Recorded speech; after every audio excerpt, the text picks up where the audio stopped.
Entre las excelentes voces de la generación del 27 era muy difícil, casi imposible hacerse un hueco. Pues bien, esto lo va a conseguir el más joven de todos ellos, Luis Cernuda. Luis Cernuda nació en Sevilla en 1902 y morirá en México en el exilio en 1963. Influido por la lectura de otro poeta sevillano, Gustavo Adolfo Bécquer, empieza a participar muy pronto en los círculos poéticos de su ciudad y allí va a ser apadrinado por el poeta más veterano de la generación del 27, que había sido su profesor en la Universidad de Sevilla, Pedro Salinas. De su mano también va a participar como oyente en el homenaje que hará el Ateneo de Sevilla a Luis de Góngora en 1927, en donde va a conocer a varios miembros de la que va a ser su generación. Él había publicado un poquito antes Perfil del aire, un poemario fallido, un libro fallido que fue rechazado unánimemente por la crítica por la excesiva dependencia de la voz de Jorge Guillén. No será hasta 1933 cuando encuentre una voz propia, personal, en un excelente libro que es Donde habita el olvido, que recupera el neorromanticismo en una época en la que parecía que no estaba de moda. Un año antes, en 1932, había sido incluido por Gerardo Diego en su famosísima antología en la que va a reunir a todas las grandes voces poéticas de su tiempo. Unos meses antes del conflicto, de la guerra civil, del estallido de la guerra civil, va a salir la primera edición del libro en el que reúne sus poesías completas, La realidad y el deseo. La realidad y el deseo, desde el título, explica muy bien la poética de Luis Cernuda, ese choque entre la realidad y el deseo que genera una frustración y un conflicto y una crisis permanente en la voz poética.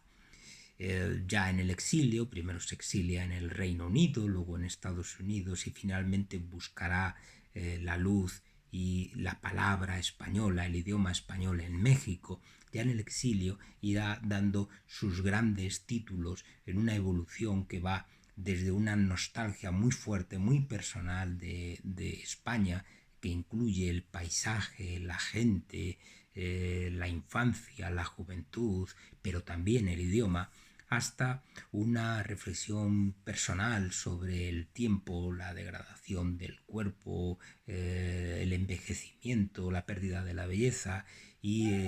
la profundización en el concepto amoroso.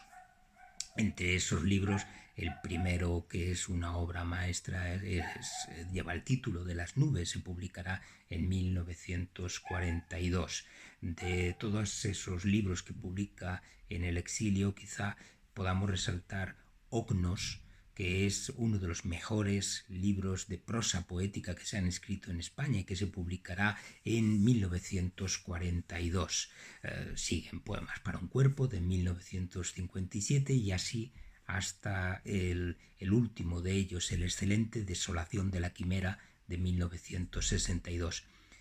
Luis Cernuda siempre había sido un poeta un tanto marginal en la corriente literaria española hasta que en los años 50, a mediados de los años 50, va a recuperarlo para la historia de la poesía reciente española, el grupo cordobés Cántico. Desde entonces su influencia ha ido creciendo en los años 60, 70 y hasta hoy mismo la influencia de Luis Cernuda, de la poesía de Luis Cernuda, en una parte de la poesía española es evidente. De entre todos sus poemas he escogido quizá uno de los más conocidos, pero también uno de los más significativos, que explican muy bien la poética de este escritor y su visión de la misión del poeta y de su propia forma de entender